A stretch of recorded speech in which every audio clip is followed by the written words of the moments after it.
warahmatullahi wabarakatuh. Perkenalkan, saya Ersalia Areza, dosen Fakultas Psikologi Universitas Islam Riau.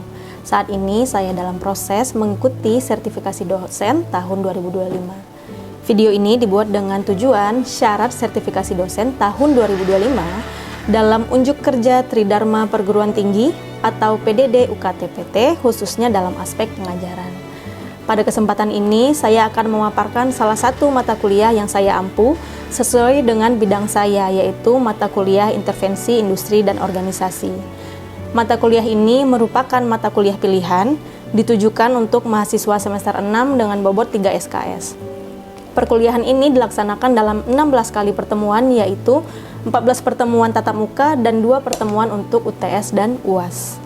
Mata kuliah ini berisikan pengetahuan konsep, teoretis, keterampilan, dan etika psikologi dalam melakukan asesmen dan intervensi organisasi. Harapannya, setelah menyelesaikan perkuliahan, mahasiswa diharapkan dapat memahami konsep dasar, melakukan intervensi pada perusahaan dan organisasi. Capaian pembelajaran lulusan pada mata kuliah Intervensi Industri dan Organisasi ada 7, yaitu CPL 1, 4, 5, 7, 8, 10, dan 13 tertuang pada RPS yang telah disahkan oleh Kaprodi. Adapun CPMK pada mata kuliah ini, yaitu Intervensi Industri dan Organisasi adalah 1.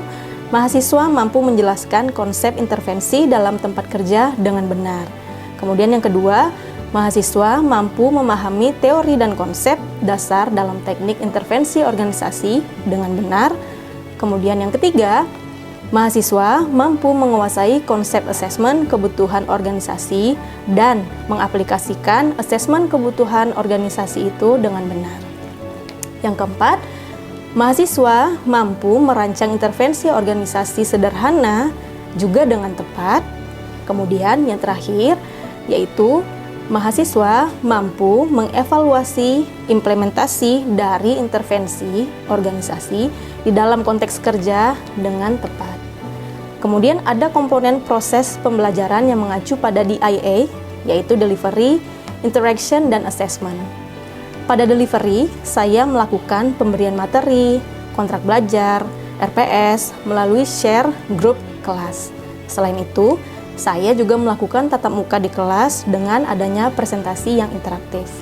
Hal ini sejalan dengan model pembelajaran utama yang saya gunakan, yaitu problem-based learning, dengan beberapa metode berupa ceramah, diskusi, studi kasus, simulasi, ataupun role play. Kemudian pada komponen interaction, saya melakukan diskusi 2 arah dengan mahasiswa dan juga mahasiswa dengan mahasiswa. Itu berupa tanya jawab dan kolaborasi. Untuk komponen terakhir yaitu assessment, saya membaginya menjadi 2. Yang pertama, assessment formatif untuk evaluasi proses, yaitu dengan kuis ataupun presentasi hasil diskusi. Untuk komponennya, yaitu tugas mandiri terstruktur dan tidak terstruktur itu sebesar 30%, dan partisipasi aktif dan kuis sebesar 20%. Yang kedua ada asesmen sumatif berbentuk UTS dan UAS dengan bobot masing-masing 25%. Pembelajaran yang saya lakukan juga menggunakan platform e-learning resmi Fakultas Psikologi UIR yang dapat diakses pada e-learningpsyuir.com. Referensi yang saya gunakan adalah buku Thomas Cumming yang berjudul Organizational Development and Change serta penelitian-penelitian saya yang relevan dengan mata kuliah ini. Baik, tahapan berikutnya adalah video pembelajaran intervensi industri dan organisasi. Ini adalah pertemuan ke-13 tentang strategic intervention. Mari kita simak. Assalamualaikum warahmatullahi wabarakatuh. Waalaikumsalam warahmatullahi wabarakatuh. Selamat pagi teman-teman sekalian. Pagi Bu. Selamat datang di kelas intervensi industri dan organisasi. Pagi ini udah pada sarapan belum? Udah sarapan ya. Jadi nggak ada alasan lagi ya untuk lapar untuk memulai kelas kita di pagi hari ini. Nah, sebelum kelas ini kita mulai, teman-teman sekalian, ada baiknya kita berdoa dulu agar supaya ilmu yang ada di dalam perkuliahan kita kali ini dapat diterima oleh teman-teman sekalian dan bermanfaat untuk hari ini maupun di kemudian hari. Berdoa dipersilakan.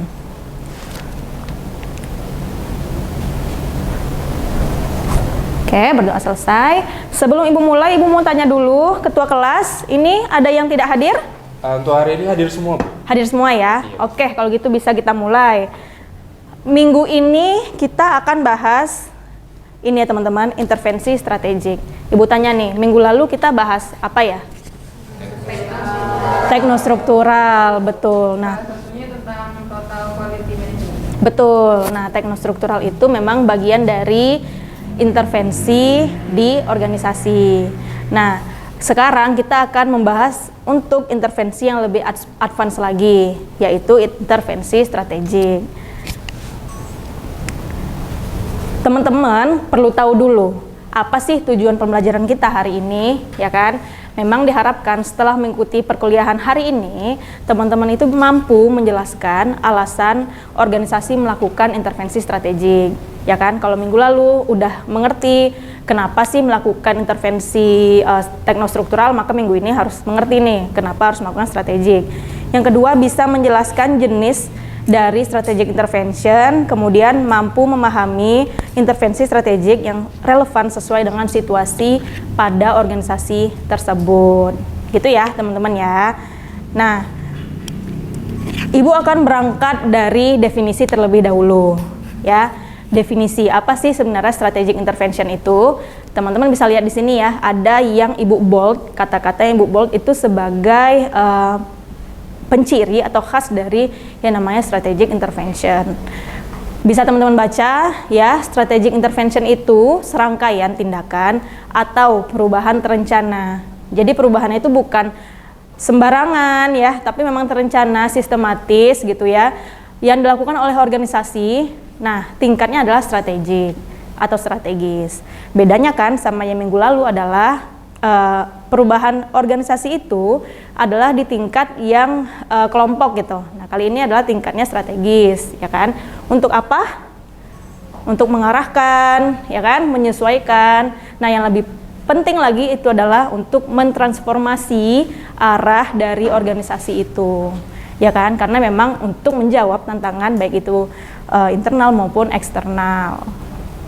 Oke, sebelumnya ada yang ingin ditanyakan terlebih dahulu? Oke, belum ya.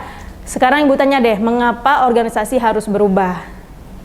Ya, ini adalah beberapa alasan kenapa organisasi itu harus berubah. Yang pertama, merespon perubahan lingkungan eksternal. Ya kan, pasar tak menentu. Apalagi nih kalau perusahaan di sini adalah perusahaan yang bermainnya komoditas. Teman-teman di sini orang tuanya ada yang petani sawit atau punya kebun sawit. Nah, itu biasanya penghasilan orang tua teman-teman sekalian itu tergantung dengan harga pasar dunia, karena itu adalah komoditas gitu. Nah, untuk perusahaan yang memang raksasa, yang mengerjakan komoditas, itu sangat rentan terhadap perubahan lingkungan eksternal ini gitu ya. Kalau harganya lagi bagus banget, maka dia bisa maju gitu. Tapi mungkin kalau harganya lagi anjlok, maka akan sangat mempengaruhi pada keberlanjutan organisasi itu. Kemudian ada menjaga atau meningkatkan daya saing. Tidak cukup ya kita hanya menjaga aja gitu. Tapi kalau bisa kita terus meningkatkan daya saing itu, ya. Kemudian juga inovasi dan transformasi, mengatasi krisis atau masalah organisasi, ini juga ada. Jadi Ibu kasih contoh, ada organisasi nih. Dia itu nggak mau menjawab tantangan, ya kan? Manajemen krisisnya juga tidak terlalu bagus. Akhirnya organisasi itu kolaps. Apa itu teman-teman? Nokia tahu? Tahu. Ya, BlackBerry tahu? Tahu. Nah, itu mereka tidak mau melakukan transformasi. Udah gitu, krisis manajemennya juga mungkin kurang baik gitu ya. Alhasil ya begitu, akhirnya downfall organisasinya. Oke, kemudian ada menyelaraskan strategi dengan tujuan jangka panjang. Kemudian juga mendukung pertumbuhan berkelanjutan. Ini beberapa alasannya kenapa harus melakukan perubahan. Oke. Nah, nanti ketika sebuah organisasi atau perusahaan itu berubah, maka ada beberapa hal yang berubah. Boleh ketiga ini, ya kan, karakteristiknya berubah gitu. Boleh ketiga-tiga berubah, boleh salah satu aja. Oke. Dia berubah culture atau budaya. Ya kan, nanti organisasi ini kalau misalnya emang dia arahnya pengen berubah budaya, maka itu tadi ingin mengembangkan budaya atau menyesuaikan lagi budaya dengan tantangan eksternal, ya. Kemudian yang kedua, integrated strategic change. ini lebih ke kayak mengubah strategi dan memasang mentalitas gimana nih strategi yang sekarang untuk menghadapi masa depan. Kemudian nanti strategi masa depan harus seperti apa ya, kayak gitu. Kemudian ada desain dari organisasi itu, yaitu seperti rumah sih. Atau kalau teman-teman di sini ada yang anak BKM nggak? Anak UKM? UKM gitu ya. Nah, kalau di UKM itu ada struktur organisasi kan? Nah, jadi seperti itu. Jadi dalam organisasi itu dia pasti ada strukturnya, ada desain kerjanya. Nah, organisasi yang ingin berubah tadi itu boleh melakukan poin ketiga ini atau organizational design. Boleh ketiga-tiganya dilakukan, boleh salah satu aja, begitu. Kemudian ini nih, ada orientasi strategic intervention. Kalau Ibu bisa bagi dua perspektif dari perubahan berbasis strategik tadi atau intervention strategik tadi, maka Ibu akan membaginya menjadi dua garis besar, yaitu internal kemudian eksternal, gitu ya. Ini dua garis besar. Nanti akan ada turunan dari dua masing-masing ini. Seperti apa? Mari kita lihat bersama-sama. Nih, orientasi internal terlebih dahulu, ya.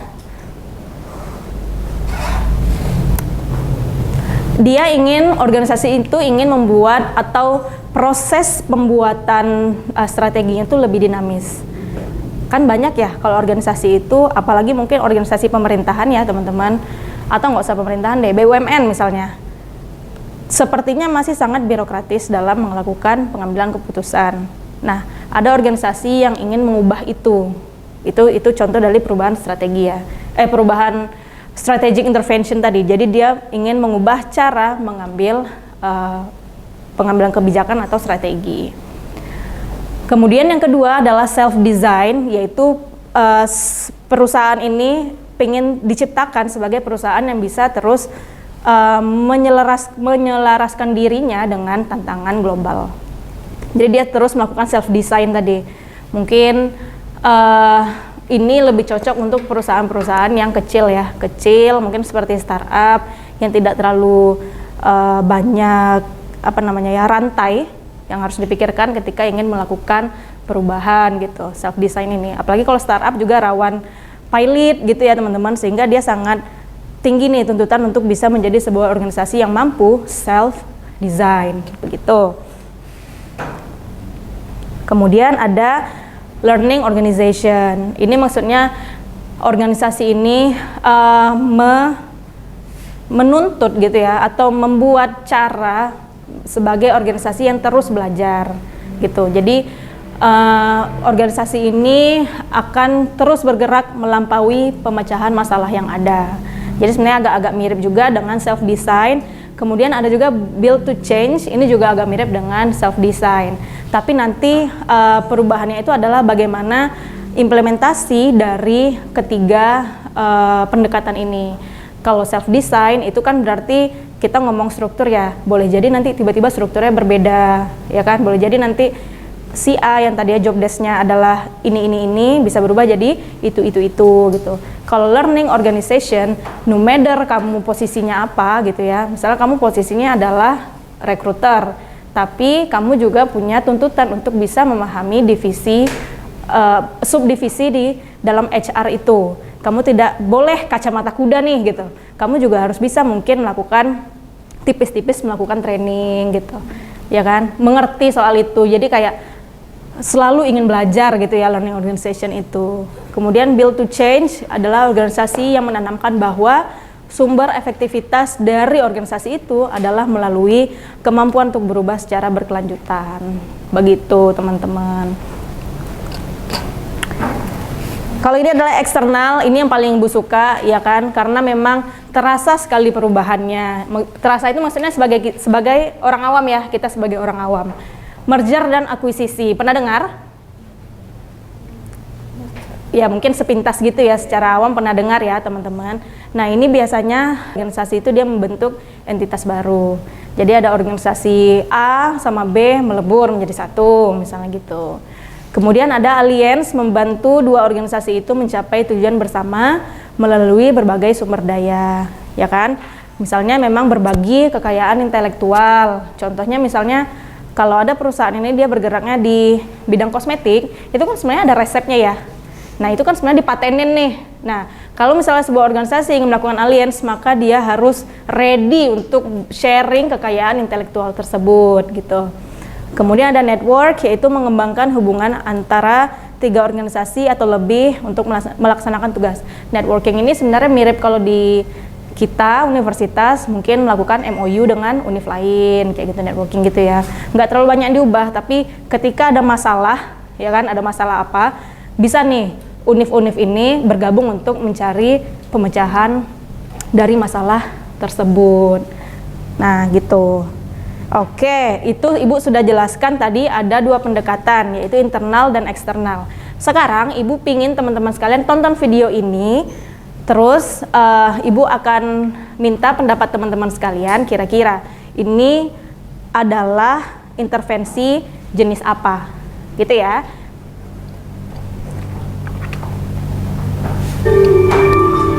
Isn't it beautiful? How our destinies have become intertwined. Once underdogs, we've gone so far. Transforming the Indonesian technology industry, providing accessible daily solutions, And democratizing commerce through technology. Fulfilling one shared mission of doing good for all.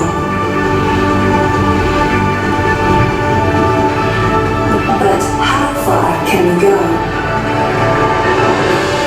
for that very question, we've decided to come together to be stronger.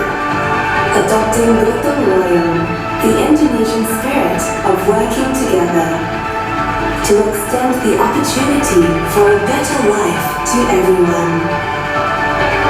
Made possible by a team of challengers, passionate for a greater impact. We are local pioneers, ready to shape the global world.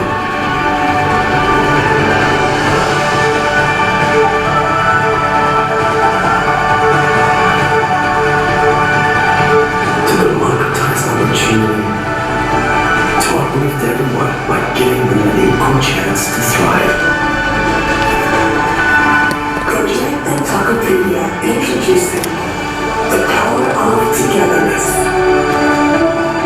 Go to, go far, go together.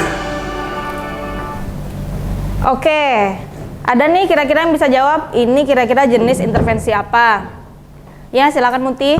Ini intervensi merger akuisisi, Bu. Oke, kenapa? Soalnya Gojek sama Tokopedia itu saling gabung dia. Saling gabung. Di dalam hal apa nih? Dalam hal ini mereka Layanannya ya. Layanannya. Jadi teman-teman sekalian mau menggunakan Gojek dan ya GoTo ya, menggunakan Gojek ya. Nah, ternyata mereka sekarang sudah bersatu gitu. Terlepas dari bagaimana ombang-ambingnya setelah itu, tapi ini adalah usaha organisasi untuk tumbuh gitu. Nah, jadi Ibu ini kan sebenarnya kejadian mergernya udah lama ya. Sebenarnya sudah cukup lama. Tapi sekarang nasib Gojek dan Tokopedia, GoTo ini gimana teman-teman? Apakah pernah dengar lagi ceritanya gimana? Pernah ya, kemarin beritanya GoTo mau diakuisisi ya sama Grab, perusahaan dari asing. Sama Grab ya, itu sebenarnya menandakan kalau mereka agak goyah sebenarnya gitu. Nah, pelajaran yang bisa diambil teman-teman, meskipun perusahaan sudah melakukan strategic intervention, mereka itu tidak boleh berhenti di situ aja dalam melakukan perubahan atau transformasi, tapi harus apalagi harus ngapain lagi nih gitu.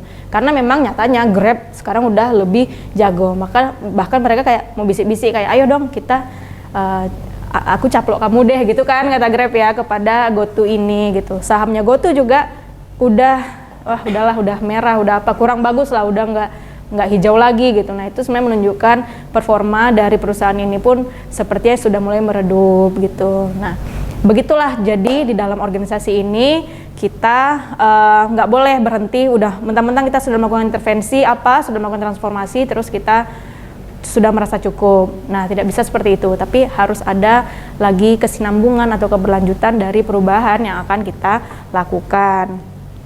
Nah, Ibu kasih kuis dulu, teman-teman. Pasti teman-teman sekalian suka nih.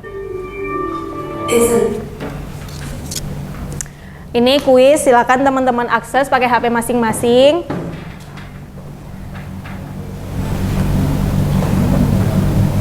Sudah pada join? Linknya udah belum? Oh iya, maaf.